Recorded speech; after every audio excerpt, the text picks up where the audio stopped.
Saudaraku yang terkasih dalam Tuhan, Shalom.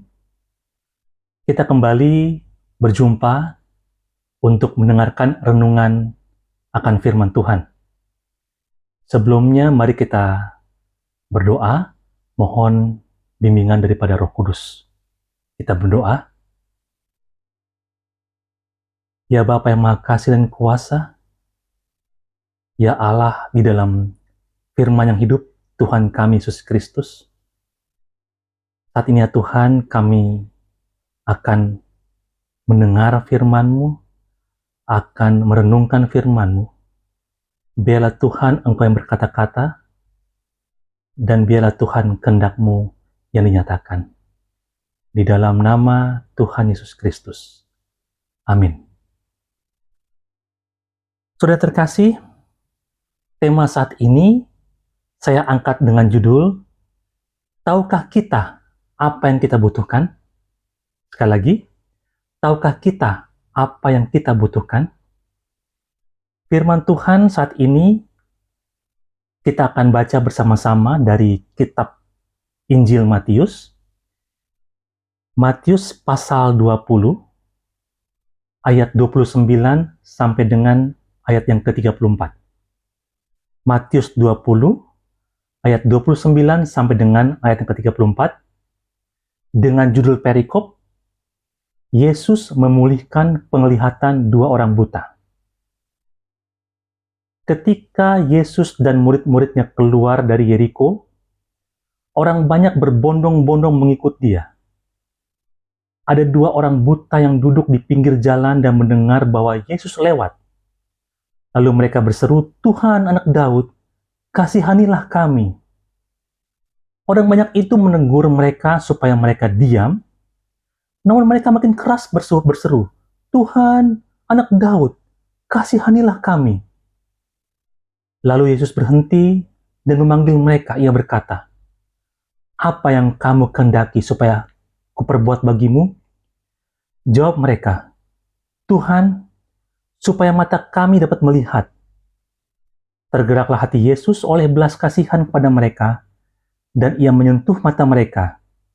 Seketika itu juga mereka dapat melihat, lalu mengikut dia. Saudara yang Tuhan kasihi, firman Tuhan saat ini kita akan belajar bersama-sama. Di sini diceritakan bahwa Yesus dan para murid-murid beserta dengan orang banyak yang berbondong-bondong keluar dari Yeriko. Jadi, kondisinya adalah Yesus sedang berjalan keluar dari kota Yeriko. Bukan hanya dia dan murid-murid, tetapi orang banyak berbondong-bondong. Artinya, kondisinya itu sangat banyak, sangat riuh, sangat ramai sekali. Kalau begitu, maka tidak lagi terdengar orang berbicara ataupun orang teriak bagaimana, tidak terdengar lagi. Karena apa? Saking riuhnya, saking berbondong-bondongnya. Karena pada saat itu memang Yesus menjadi primadona. Dia menjadi sentral. Orang-orang mau dengar apa sih pesan daripada Yesus. Karena apa? Setiap kali Yesus berkhotbah atau bercerita, itu benar-benar menguatkan iman jemaat. Belum lagi dengan mujizat-mujizat yang ia lakukan. Sehingga wajar kalau orang-orang banyak itu, setiap dimanapun Yesus berada, mereka ikut. Berbondong-bondong katanya. Nah, di saat itu, dalam ayat yang ke-30, itu dikatakan, ada dua orang buta yang duduk di pinggir jalan mendengar bahwa Yesus lewat. Berarti sebelumnya mereka sudah mendengar bahwa ada yang namanya Yesus. Dan mungkin mereka juga sudah mendengar kuasa dari Yesus itu yang bisa menyembuhkan orang, yang bisa membangkitkan orang mati. Sehingga mereka pada saat itu benar-benar menaruh pengharapan akan Yesus ini. Tapi masalahnya adalah, ini dia. Mereka buta, Dan mereka tidak tahu di mana Yesus akan lewat. Mereka hanya mendengar gemuruh, riuh orang berbondong-bondong lewat. Mereka yakin disitulah Yesus lewat. Maka ketika Yesus lewat, karena mereka buta, cuma satu cara yang mereka bisa lakukan. Apa itu? Masih 30. Lalu mereka berseru. Perkataan berseru ini adalah mereka berteriak-teriak. Mereka berteriak dengan sangat kuat. Mereka berseru, Tuhan, Anak Daud, kasihanilah kami. Kuat dan sangat kuat sekali. Dengan harapan supaya apa? Supaya Yesus bisa mendengar suara mereka. Walaupun secara akal manusia, itu kecil sekali kemungkinannya. Mengingat riuhnya orang banyak pada saat itu. Tapi mereka tetap, Tuhan, Anak Daud, kasihanilah kami. Ada masalah yang kedua. Ayat 31. Orang banyak itu menegur mereka supaya mereka diam. Mungkin karena mereka itu masuk dalam kasta yang rendah. Orang yang nggak punya, orang miskin. Orang bawah, kira-kira begitu. Sehingga orang banyak bilang, diam. Ribut aja, kan mungkin kalau bahasa sehari-hari bilang, ribut aja lu, diam aja. Udah ribut, makin ribut lagi. Tapi apa yang mereka katakan? Ayat 31. Namun, mereka makin keras berseru. Sudah berseru itu dengan keras, ini makin keras. Jadi, ada satu semangat. Apa itu semangatnya? Semangat pantang menyerah. Ya, memang mereka dari awal mereka sudah setia menunggu. Mereka tidak tahu kapan tuh Yesus akan lewat, tapi mereka setia tunggu. Mereka yakin Yesus pasti akan lewat di sini. Mereka yakin Yesus pasti akan menyembuhkan mereka. Mereka setia menunggu. Ketika kesempatan itu datang, mereka tidak mau menyia-nyiakan kesempatan yang sudah ada di depan mata mereka. Maka itu pada saat kesempatan datang mereka berseru, Tuhan Anak Daud, kasihanilah kami. Dilarang, diam. Mereka makin keras, Tuhan Anak Daud, kasihanilah kami. Semakin dilarang, semakin keras mereka lakukan. Mereka berteriak, mereka berseru. Saudara yang terkasih, apa yang terjadi? Ayat yang ke-32. Di tengah keriuhan, orang-orang banyak berbondong-bondong mengikuti Yesus. Ayat 32, lalu Yesus berhenti dan memanggil mereka. Perhatikan, lalu Yesus berhenti dan memanggil mereka. Di sini kita bisa lihat, Yesus pun peduli pada orang-orang yang berseru kepadanya. Yesus tidak melihat yang berseru itu adalah orang kaya atau orang yang tidak kaya. Yang berseru itu adalah orang punya jabatan tinggi atau orang yang sama sekali rakyat biasa. Yesus tidak pandang itu. Yang Yesus tahu, mereka itu sudah berseru dengan sangat keras. Itu artinya apa? Artinya mereka sudah sangat benar-benar mengharapkan pertolongan dari Allah. Pertolongan dari Tuhan mereka itu. Itu Yesus Kristus itu sendiri. Saya teruskan ayat 32. Lalu Yesus berhenti dan memanggil mereka. Ia berkata, apa yang kamu kehendaki kuperbuat bagimu? Ada satu momen yang perlu kita ulas di sini, ya. Masih ayat 32 pertama, Yesus berhenti, Yesus memanggil mereka. Yesus tidak menghampiri. Yesus memanggil mereka.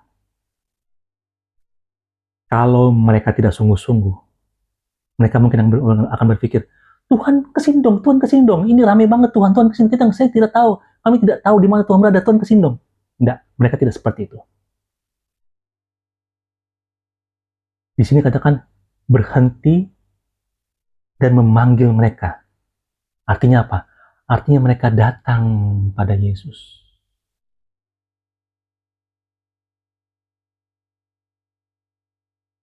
Baru Yesus katakan, apa yang kamu kehendaki kuperbuat bagimu? Tidak mungkin Yesus teriak-teriak berkata demikian. Pasti Yesus berkata normal. Artinya, kedua orang buta itu sudah ada dekat Yesus. Mereka sudah menghampiri Yesus. Lalu ketika mereka menghampiri Yesus, artinya ada tindakan percaya yang mereka lakukan, yaitu mereka menghampiri Yesus. Kalau mereka tidak percaya, mereka tidak akan menghampiri Yesus. Tapi ketika mereka datang pada Yesus, itu artinya apa? Itu adalah respon percaya mereka, iman mereka bahwa orang yang dijumpai ini adalah orang yang penuh dengan kuasa dan orang yang sanggup menyembuhkan mereka dengan kuasa orang ini. Itu sebabnya mereka menghampiri Yesus. Di saat mereka menghampiri Yesus, disitulah Yesus berkata, apa yang kamu kehendaki kuperbuat bagimu? Perkataan Yesus itu sangat challenge sekali, sangat menantang sekali. Yesus bilang gini, apa yang kamu kehendaki kuperbuat bagimu? Ada kesempatan yang begitu terbuka, kedua orang buta ini mengatakan segala-galanya, meminta semuanya. Ada kesempatan saat itu. Karena Yesus berkata, apa yang ku kehendaki kuperbuat bagimu. Orang-orang kedua orang buta itu bisa meminta, oh Tuhan saya mau A, B, C, D, E, F, G sampai Z. Bisa saja. Tetapi kita dengarkan apa yang dikatakan oleh kedua orang buta ini. Ayat ke-33. Jawab mereka, Tuhan, supaya mata kami dapat melihat. Titik. Alkitab ini menyaksikan seperti itu. Tidak ada kata-kata lain lagi. Selain, Tuhan, supaya mata kami dapat melihat. Titik. Tidak ada embel-embel apa-apa. Mereka tahu apa yang mereka butuhkan. Padahal saat itu mereka bisa saja, Tuhan, berikan kami kekayaan. Tuhan, berikan kami jubah yang bagus. Harta berlimpah. Tapi itu mereka tidak butuh. Yang mereka butuhkan saat itu adalah kesembuhan. Mereka butuh, mereka bisa melihat. Karena dengan mereka bisa melihat, mereka bisa bekerja. Mereka bisa mencari nafkah untuk kehidupan mereka. Bahkan juga mungkin kalau mereka punya keluarga, mereka bisa mencari nafkah untuk apa? Untuk kebutuhan keluarga mereka. Mereka butuh penglihatan. Saat itu yang mereka butuhkan hanya apa? Hanya penglihatan. Dan itulah yang mereka minta. Lalu, ayat 34 kita lihat. Tergeraklah hati Yesus ketika Yesus melihat permintaan mereka, ketika Yesus melihat ketulusan mereka. Apa yang terjadi? Tergeraklah hati Yesus oleh belas kasihan.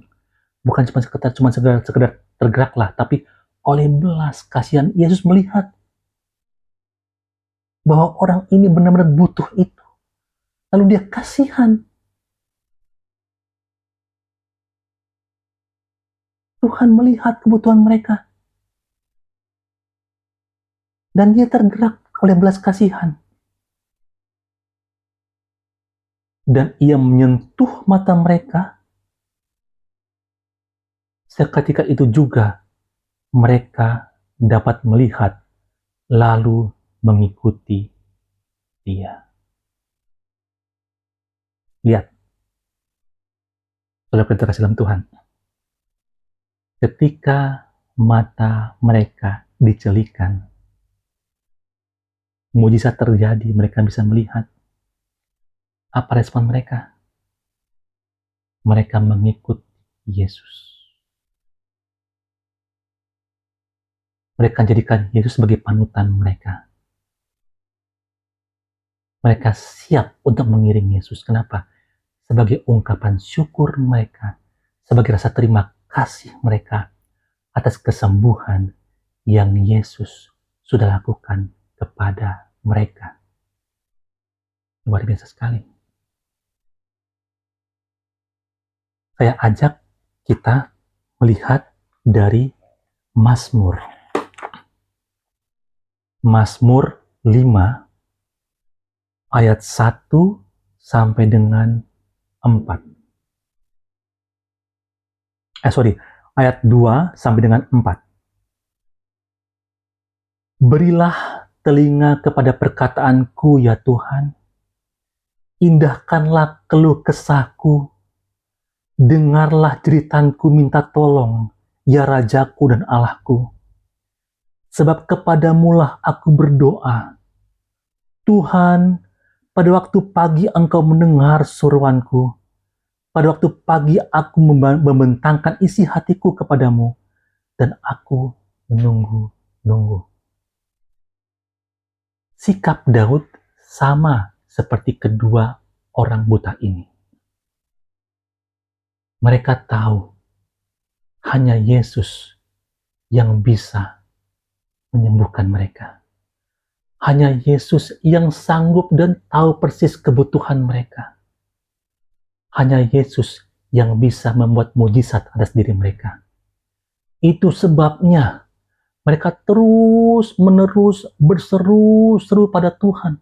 Bukan pada orang lain, bukan kepada yang lain, tapi hanya kepada Tuhan mereka terus-menerus berseru-seru. Tuhan, kasihanilah kami. Raja Daud katakan, dengarkanlah jeritanku, minta tolong ya Rajaku dan Allahku. Sebab kepadamulah aku berdoa. Hanya pada Tuhan. Saudaraku yang terkasih dalam Tuhan. Bagaimana dengan kita? Ketika kita membutuhkan sesuatu, membutuhkan pertolongan, dalam kondisi kita, dalam pergumulan kita, pertanyaannya, kepada siapakah kita minta tolong? Apakah pertama-tama kali kita langsung melihat HP, mencari jawaban di Google? Apakah pertama kali kita langsung telepon teman, atau saudara, atau kerabat? Ya saya punya masalah ini, tolong dong, bagaimana? Ataukah hal pertama yang kita lakukan adalah datang pada Tuhan, minta tolong padanya, berseru-seru, berteriak-teriak, mungkin tidak teriak-teriak seperti yang orang buta lakukan, tapi di dalam hati kita berteriak-teriak, Tuhan, tolong aku ya Tuhan, aku punya masalah. Kita curhat sama Tuhan, kita minta tolong sama Tuhan, karena kita percaya hanya Tuhan saja yang bisa menolong kita. Mari kita mengevaluasi diri kita. Apakah selama ini itu yang saya lakukan? Kalau itu yang kita lakukan, maka benar kita jadikan Dia sebagai Tuhan kita, sebagai penguasa hidup kita, sebagai pemilik hidup kita. Tetapi kalau pertama kali yang kita lakukan adalah kita meminta tolong pada orang lain, kita tidak menjadikan Dia sebagai Tuhan kita, sebagai pemilik kita, dan sebagai penguasa hidup kita. Belajar seperti orang buta, dan juga seperti Raja Daud. Lalu hal yang kedua, ketika kita sudah mengutarakan, sudah minta tolong sama Tuhan, pasti akan ada banyak sekali tantangan, hambatan, gangguan, cobaan. Apakah kita tetap setia menunggu pertolongan Tuhan? Atau kita mencari cara lain? Sesuai dengan apa yang akal kita katakan? Apakah kita mengandalkan hikmat dari Tuhan? Atau kita mengandalkan hikmat kita sendiri? Hal kedua, belajar lagi dari kedua orang buta ini dan dari Raja Daud. Mereka setia menunggu pertolongan dari Allah. Dan mereka nggak akan pernah menyerah. Kenapa? Karena begitu percayanya mereka pada Tuhan. Begitu pun dengan kita. Jangan pernah menyerah. Ketika kita minta tolong sama Tuhan, jangan pernah menyerah. Terus, dan terus. Firman Tuhan katakan, ketuklah pintu, maka pintu akan dibukakan. Ketuk pintu. Allah kita bukan Allah yang tuli. Dia Allah yang mendengar. Tapi seberapa keras kita benar-benar mengharapkan pertolongan dari Tuhan kita? Seberapa kuat iman kita? Percaya bahwa Tuhan pasti akan tolong kita. Ketuk pintu terus. Berseru. Berseru memanggil namanya. Berdoa dia akan segera menghampiri dirimu. Percaya dia tak jauh darimu. Dia hanya sejauh doa. Terus berseru. Terus berseru. Terus ketuk pintu hati Tuhan. Sampai belas kasihan Tuhan tergerak. Dan kemudian Tuhan akan bertanya, apa yang harus aku perbuat bagimu? Ketika ia sudah mengatakan demikian, indah sekali hidup kita. Hal yang ketiga, kita belajar dari jawaban dari orang buta ini. Mereka tidak minta A, B, C, macam-macam, tidak. Mereka hanya minta apa yang mereka butuhkan. Masalahnya, banyak anak Tuhan yang tidak tahu apa yang menjadi kebutuhan dia. Dari A sampai Z, semuanya itu hanya keinginan, dan keinginan. Tapi tidak satu pun kebutuhan yang mereka ucapkan. Tidak satu pun kebutuhan yang mereka utarakan pada Tuhan. Tuhan berikan saya ini, Tuhan berikan saya ini, itu. Semuanya itu hanyalah keinginan daging kita. Tapi kita belajar dari kedua orang buta ini. Tuhan, di sini dikatakan, ayat yang ke-33, Tuhan, supaya mata kami dapat melihat. Itu yang mereka butuhkan saat ini. Saudara yang Tuhan kasihi, detik ini, Tuhan mau kita menghampiri dia. Ketuk pintu hati dia, dan katakan pada dia apa yang kita butuhkan. Di situ, Tuhan akan tergerak hatinya dan akan memberikan kita yang kita butuhkan. Yang lainnya, Tuhan tahu. Tuhan akan berikan juga. Tapi yang Tuhan pertama kali berikan adalah apa? Kebutuhan yang kita minta.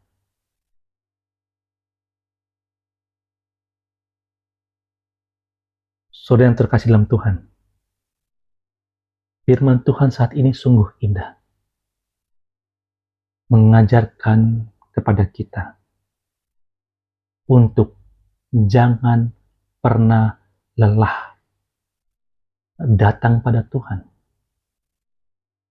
Minta pada Tuhan. Ketuk pintu hati Tuhan. Jangan pernah lelah. Itu tanda bahwa kita percaya. Dia adalah Tuhan yang berkuasa, dan dia Tuhan yang sanggup menyatakan mujizat pada kita. Dan mintalah apa yang kita butuhkan. Niscaya, hidup kita semakin diberkati oleh Tuhan, dan kita akan senantiasa dekat, hidup dekat kepada Tuhan kita. Terpujilah nama Tuhan selalu dan selamanya. Tuhan berkati. Amin.